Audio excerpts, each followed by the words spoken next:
Hi there, I'm going to give you a quick introduction to annotation. This is how I do it, and it's a good way for you to do it as well. It will help you, especially if you have to summarize material in other classes or at work or wherever. So in just a moment, I'll stop this video and then set up the camera to record as I scribble on the page and show you what I'm doing.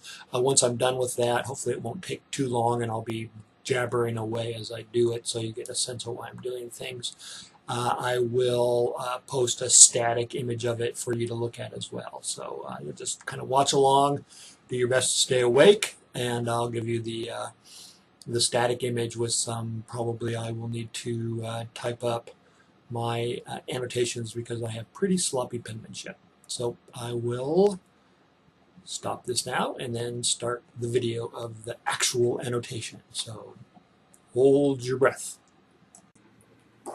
Okay, unfortunately you probably can't read this very well, but this is the best I can do as I show you my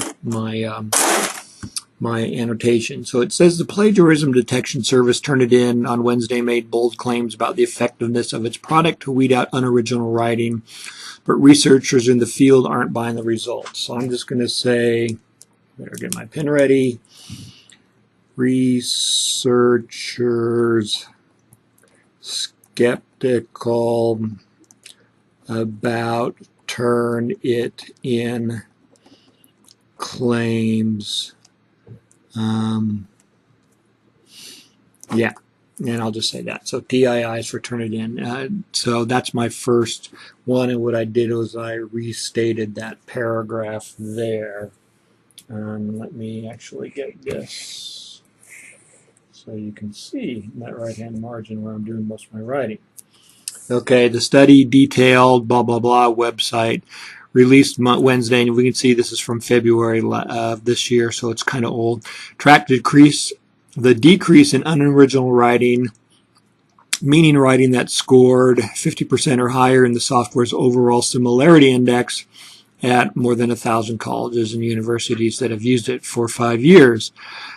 So track the decrease about claims that unoriginal, and I'll put that in quotes, writing declined by 50% over 5 years. Might actually be 4 years anyway. So, and that captures this bit here. So the next paragraph, most institutions started experiencing drops in unoriginal writing by the 3rd year, and by year 4, not a single institution reported an increase. The 5th and final year, every class posted a double-digit decrease, ranging from 19.1 to nearly 80% among 2-year colleges. Overall, it decreased by 39%, I guess, in that last year. What this doesn't tell us is that this is what the Turnitin people say. So I'm going to just add on claims to have reduced overall by 39%. And we can see that shown in this graph here. So there's my notes covering the first little bit there. Now I said what I like to do is summarize in the margins. Normally if there was something to do, like, okay, so the term unoriginal writing is the kind of thing I would underline or highlight. Now I'm looking for a definition. They had it here. Unoriginal writing, meaning writing that scored 50% or higher on their similarity index, which is not explained, but it means that it found nothing similar in its database. Okay, so let's go here. I know this is clunky, so forgive me. The results were met with skepticism by this one professor at Stanford. He says, to be honest, I don't find it convincing. I say that as someone who's quite sympathetic to the idea that there were technological solutions to the plagiarism problem that are readily available and affordable and worth studying further. So even some supporters are skeptical of the claims, calling them suggestive, not, he says, indicating causal evidence, as in this thing caused that thing. So I'm jumping ahead due to selection bias. He says it's kind of a selection bias story. They're looking into the prevalence of unoriginal content over time. But think about professors who might be using Turnitin. They may be the ones who feel they have the biggest problem with plagiarism. So you're going to get a very high baseline of unoriginal content. The profs who were late adopters could be those who see only marginal benefits. So anyway, that's his critique.